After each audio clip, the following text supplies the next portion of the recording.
चलिए आप सभी का एक बार फिर से हार्दिक अभिनंदन इस ऑनलाइन कक्षा में किया जाता है। आज इंग्लिश ग्रामर के एक ऐसे टॉपिक पे हम बात करने वाले हैं जो क्लासिफिकेशन ऑफ इंग्लिश वर्ड्स के लिए ये बेसमेंट का काम करने वाला है। अच्छी अंग्रेजी जानना हो, लिखना हो, समझना हो या समझाना हो तो इस टॉपिक अर्थात डिटरमाइनर्स के बारे में जानना आवश्यक बन जाता है। चूँकि इसके सही प्रयोग के बारे में जब तक हमें जानकारी न होगी तब तक हम अच्छी अंग्रेजी के बारे में अच्छी पकड़ बनाने से कोसों दूर रह जाएंगे। तो चलिए आज के इस ऑनलाइन कक्षा में जो बाल मंडली के प्यारे छात्र उपस्थित हैं उनका मैं एक बार आपसे परिचय करा दूं।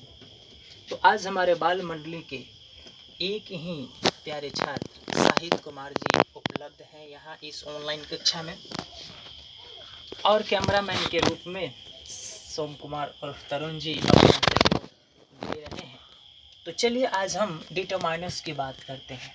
डिटरमाइनर्स की हिंदी निर्धारक होती है। ये निर्धारक जो होते हैं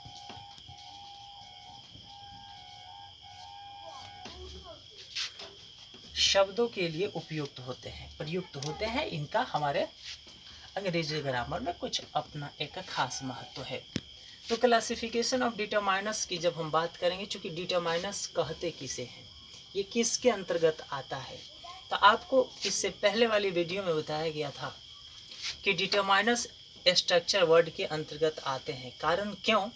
चूँकि डिटरमाइनर्स पर एफिक्स का प्रभाव नहीं पड़ता है। क्योंकि जब हमने शब्द के क्लासिफिकेशन की बात की थी तो उसमें बताया गया था कि शब्द के दो ही क्लासिफिकेशन है मॉडर्न कंसेप्ट के अनुसार।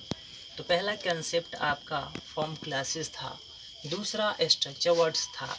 तो फॉर्म क्लासेस पर एफिक्स अर्थात प्रीफिक्स और सफिक्स का प्रभाव पड़ता है, जबकि डिटरमाइनर्स पर इनका प्रभाव नहीं पड़ता, अर्थात ये स्ट्रक्चर वर्ड के अंतर्गत आते हैं। तो डिटरमाइनर्स की भी क्लासिफिकेशन है, इनके भी वर्गीकरण है।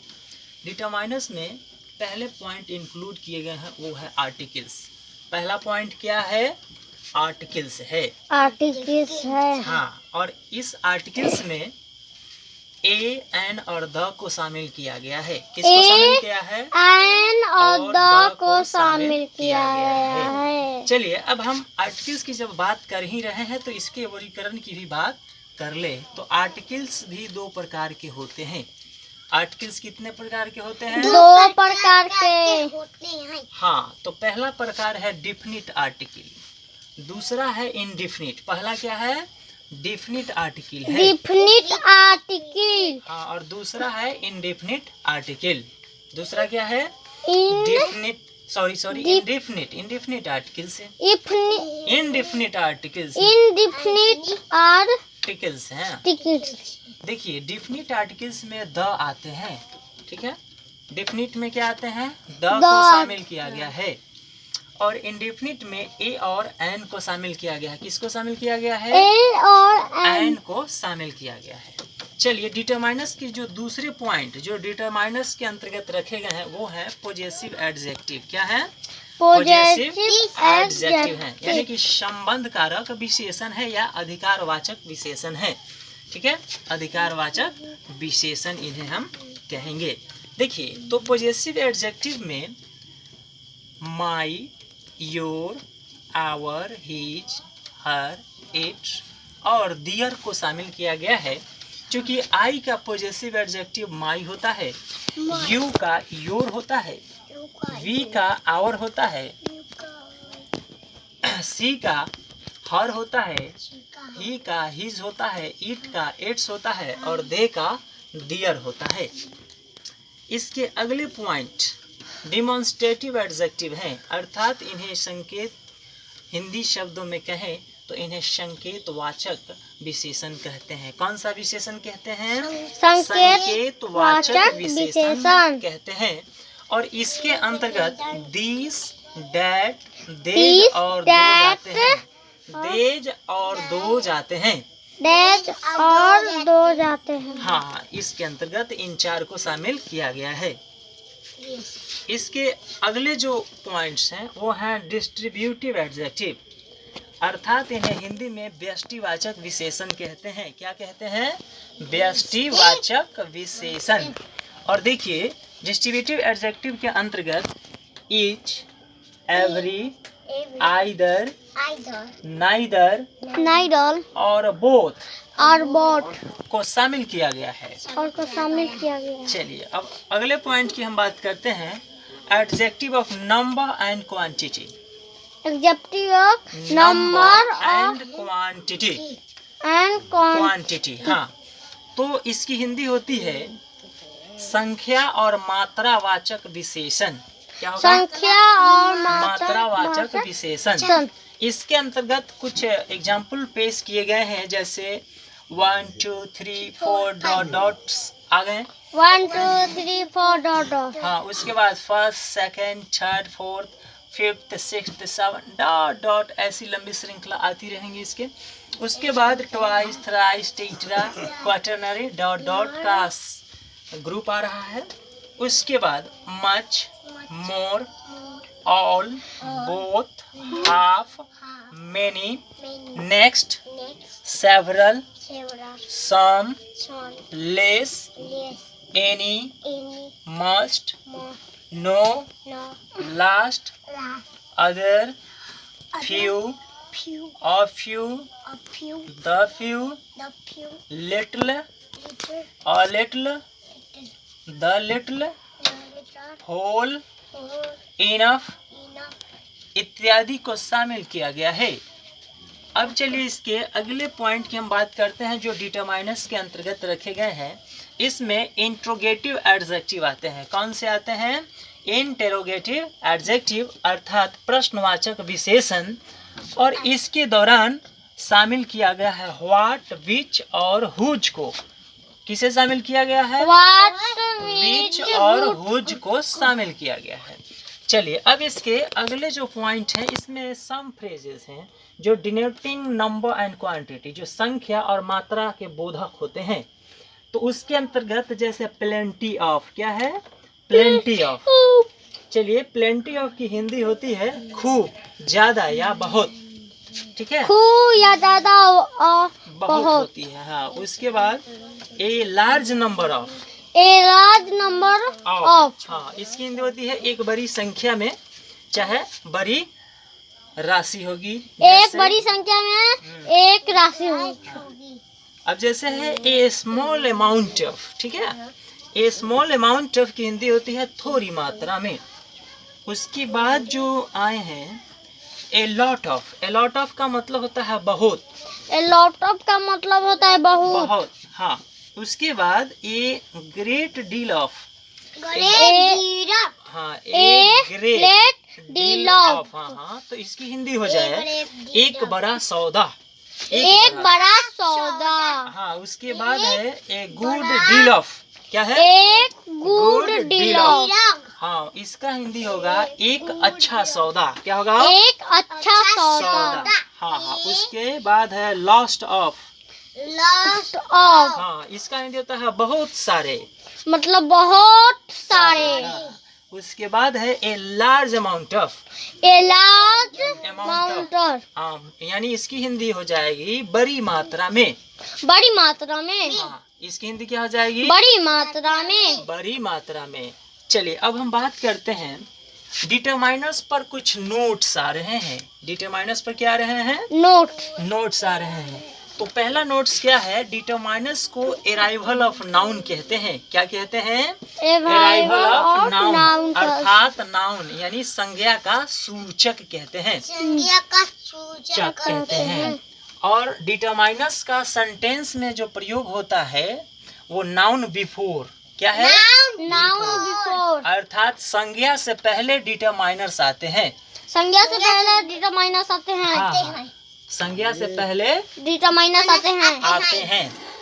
दूसरी बात थी ये। अब इसकी अगली बात है कि ट्रेडिशनल ग्रामर में, ट्रेडिशनल ग्रामर में, हाँ, इसकी चर्चा नहीं है।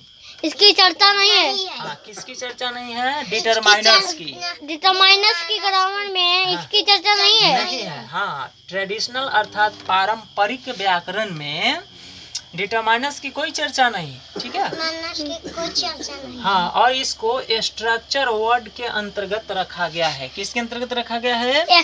स्ट्रक्चर वर्ड्स के अंतर्गत रखा गया है।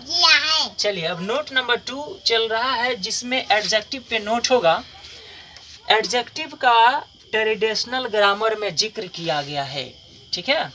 दूसरा टर्म है इसका, एडजेक्टिव के 2 वर्ग हैं। एडजेक्टिव के कितने दौर हैं? 2 वर्ग है। समझे कि नहीं? हाँ हाँ, 2 वर्ग है। 2 3। चलिए, तो हम डिटरमाइनर्स की बात तो कर ही लिए। अब हमने एडजेक्टिव की चर्चा को आगे बढ़ाया था, तो मैं एक बार फिर से रिपीट कर दूं कि ट्रेडिशनल ग्रामर में एडजेक्टिव की चर्चा हुई है। एडजेक्टिव के 2 वर्ग हैं। एक वैसा वर्ग जो इसका रूप बदल जाता है और दूसरा जिसका रूप नहीं बदलता। एडजेक्टिव जो होते हैं वो नाउन के पहले भी आ सकते हैं और नाउन के बाद भी आ सकते हैं। तो इस तरीके से डिटरमाइनर्स और एडजेक्टिव के रूप में हमने जो नोट लाया, ये डिफरेंसेस बताते हैं। सवाल यहाँ अगर क्रिएट हो गए तो समझेंगे आप। बाल मंडली के प्यारे छात्रों, आपके सहयोग के लिए सराहना की सबसे बड़ी ढेर सारी सौगात है। तो चलिए, अब एक सवाल यहाँ बन सकता है कि डिटरमाइनर्स और एडजेक्टिव में क्या अंतर है। तो बस इन दोनों नोट्स को अगर हम मिला दे तो डिफरेंसेस हमें मालूम हो जाएगा। अर्थात एक बार हम इस प्रश्न का उत्तर दे देना चाहेंगे। देखिए, डिटरमाइनर्स की चर्चा ट्रेडिशनल ग्रामर में नहीं है, जबकि एडजेक्टिव की चर्चा की गई है। दूसरा पॉइंट इसका ये होगा कि डिटरमाइनर्स जो होते हैं स्ट्रक्चर वर्ड के अंतर्गत शामिल किए गए हैं, कारण कि इन पर एफिक्स का प्रभाव नहीं पड़ता है, अर्थात प्रीफिक्स और सफिक्स से ये अपने फॉर्म्स और व्यूज चेंज नहीं करते, जबकि एडजेक्टिव पर इसका प्रभाव पड़ता है। तीसरा स्ट्रक्चर केज है इसका कि स्ट्रक्चर वर्ड्स और फॉर्म क्लासेस के अंतर्गत एडजेक्टिव्स को रखा गया है, जबकि डिटरमाइनर्स स्ट्रक्चर वर्ड्स के अंतर्गत आते हैं। एडजेक्टिव के 2 फॉर्म्स, एक वैसे फॉर्म जो बदल गए इनके रूप और दूसरा जो नहीं बदला। जो बदल गए वो फॉर्म क्लासेस के अंतर्गत रह गए और जो नहीं बदला वो उन्हें एडजेक्टिव के ही रूप में रखा गया। तो चलिए, इस तरीके से हम एक और निष्कर्ष यहाँ निकाल सकते हैं कि प्रयोग के अनुसार डिटरमाइनर्स के भी अलग क्लासिफिकेशंस है। वो क्या है कि जब हम सेंटेंस में इन डिटरमाइनर्स का यूज करते हैं तो उस डिटरमाइनर्स फेज में इसके 3 रूप आते हैं। 3 रूप में ये पहला रूप होता है प्री डिटरमाइनर्स, उसके बाद दूसरा आता है सेंट्रल डिटरमाइनर्स और तीसरा आता है पास्ट। यहाँ पर देख रहे हैं पास्ट डिटरमाइनर्स है, यहाँ पर देख रहे हैं कि यह सेंट्रल डिटरमाइनर्स है और यहाँ पर देख रहे हैं कि ये प्री डिटरमाइनर्स है। ये फर्स्ट ऑफ फेज जो दिखाई दे रहा है ये प्री डिटरमाइनर्स का है। अगर हम सेंटेंस में बात करेंगे तो इन तीनों में अगर तीनों का प्रयोग एक साथ करना हो तो सबसे पहले प्री का करेंगे, उसके बाद सेंट्रल का, सबसे बाद लास्ट का करेंगे। चूंकि इनका जो क्रम है, इनका जो ऑर्डर है, यही ऑर्डर इनका वाक्य में प्लेस को डिनोट कर देता है। तो चलिए, यहाँ पर कुछ वर्गीकरण भी पेश किए गए हैं। जैसे प्री डिटरमाइनर्स के अंतर्गत कौन कौन से वर्ड्स आएंगे, तो देखिए प्री डिटरमाइनर्स के अंतर्गत all, both, half, double, twice dot case है, 1 3rd 2 3rd डॉट डॉट का केज है, वर्ड है, सच है, ये आ जाते हैं इसके अंतर्गत।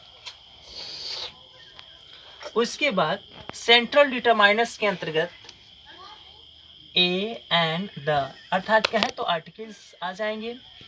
दिस, डैट, देज एंड दोज आ जाएंगे, अर्थात समझ लीजिए तो पॉजेसिव एडजेक्टिव इसके अंतर्गत रह गए। माई, आवर, etc, अर्थात पॉजेसिव एडजेक्टिव का है और ये डिमॉन्स्ट्रेटिव एडजेक्टिव आ गए।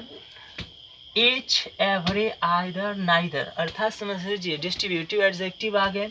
व्हाट, विच, हुज समझ लीजिए तो इंट्रोगेटिव एडजेक्टिव आ गए। और इसके अलावा इनफ, मच, सम, एनी, नंबर इत्यादि इसके साथ इंक्लूड किए गए हैं। जबकि पास्ट डिटरमाइनर्स के अंतर्गत 1 2 dot dot first second dot dot next last other many few little several and more को रखा गया है। तो इस तरीके से डिटरमाइनर्स के बारे में जो भी जानकारी थी इस वीडियो में बताया गया। उम्मीद करता हूँ सभी विद्यार्थियों के लिए यह एक महत्वपूर्ण टॉपिक बनेगा और उन्हें किसी भी प्रकार की कोई परेशानी इसमें नहीं होगी। तो चलिए, इस ऑनलाइन कक्षा के लिए आज के इस वीडियो क्लास में इतना ही काफ़ी। तब तक के लिए नमस्कार। हमारी मुलाकात फिर अगले एपिसोड में होगी।